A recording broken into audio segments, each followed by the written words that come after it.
Жер кадимкидей чайпалган бул видеороликту көрсөңүз жүрөк түшөт. Филиппинде өтө каттуу жер титирөө катталып, бир нече адамдар көз жумду.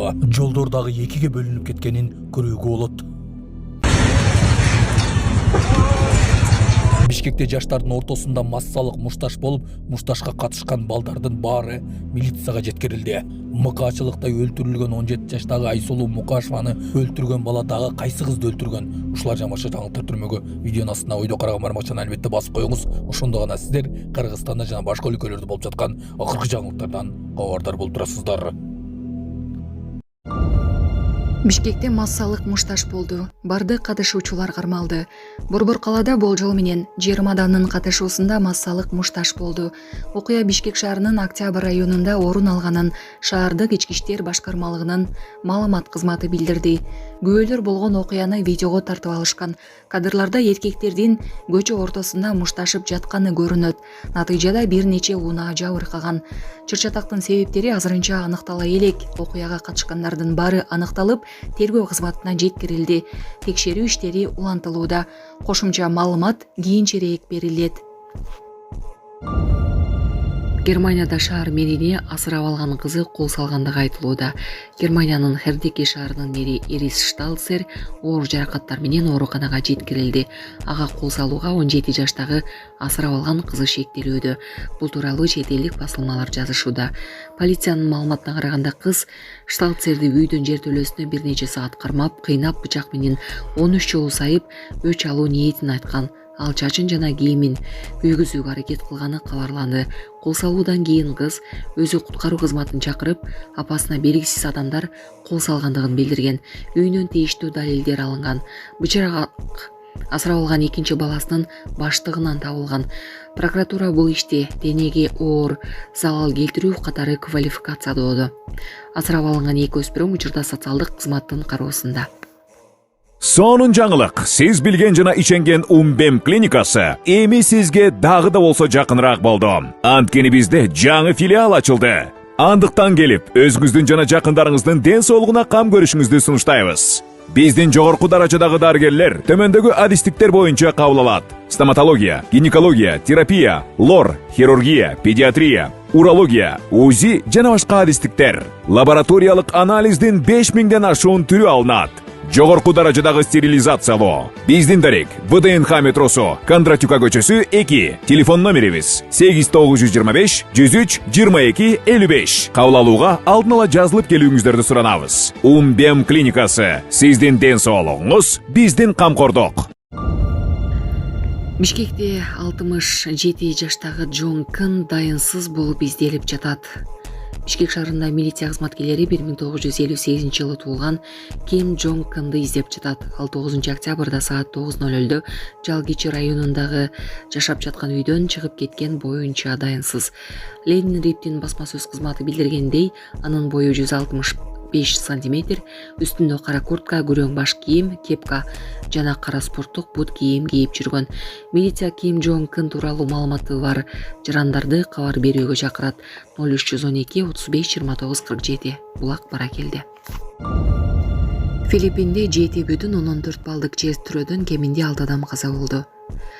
Жабыркагандар да бар, бирок алардын саны азырынча так айтылбагандыгын чет элдик басылмалар кабарлашты. Буга чейин 2 адамдын каза болгону тууралуу кабарланган. Бул жер титирөө мурдагы 6,19 балдык жер титирөөдөн 10 күн өткөн соң болуп жатат. Ал жер титирөө өлкөнүн борбордук бөлүгүндө жайгашкан Себу провинциясында болуп, анда 75 адам каза болуп, 1000ден ашуун адам жабыркаган деп белгиленет маалыматта.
Assalamu alaikum, урматтуу кыргыз элим.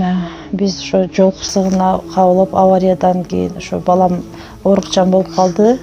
Балам жашы 4 жашта, баса албай, сүйлөй албай калган эле. Азыркы учурда кичине сүйлөп, кыймылдап калды. Ушул акыркы операциясы сиздерден сураныч. Баламдын операциясына жардам алып кетиңиздер. Алланын ыраазычылыгы үчүн. Баланын бир жери ооруса, эненин жүрөгү ооруйт. 5 сом, 10 сом болсо дагы колуңуздардан келишинче жардамыңыздарды аябаңыздар. Ошол дагы азыр биз үчүн чоң жардам. Биздин ушу акыркы операция ушунда үмүтүбүз чоң. Балам басып кетет деген ойдомун. Азыр балам башынан 3 жолу операция болгон. Башында аппарат менен, ошо аппарат менен жашап жатат. Кредиттер Мбанк 593 31 97 кымбат К деп чыгат. О деньги баланс дагы бар ушул номерде. Россия өлкөсүнөн котором дегендерге Сбербанк 7807 Кундузай деп чыгат, өзүмдүн сиңдим. Акыркы операциябыз кайдыгер карабастан ошо кыргыз элин колдоп жардам бересиз деген үмүттөмүн. Мурдагы башкы прокурор Аида Салянова мындан 11 жыл мурда киши колду болуп, ага бир катар саясатчылардын да ат аралашкан 19 жаштагы Камила Дүйшөбаеванын өлүмү боюнча кылмышынын бет ачылганын билдирди. Бул тууралуу элге маалымат берерин жарыялап, бирок кийинчерээк маалымат берерин кайталады.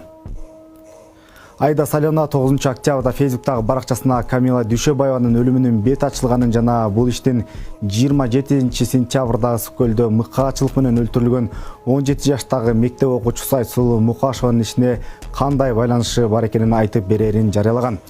Бирок ушул эле күнү Ички иштер министрлигинин өтүнүчү менен маалымат берүүнү башка күнгө жылдырганын жазды.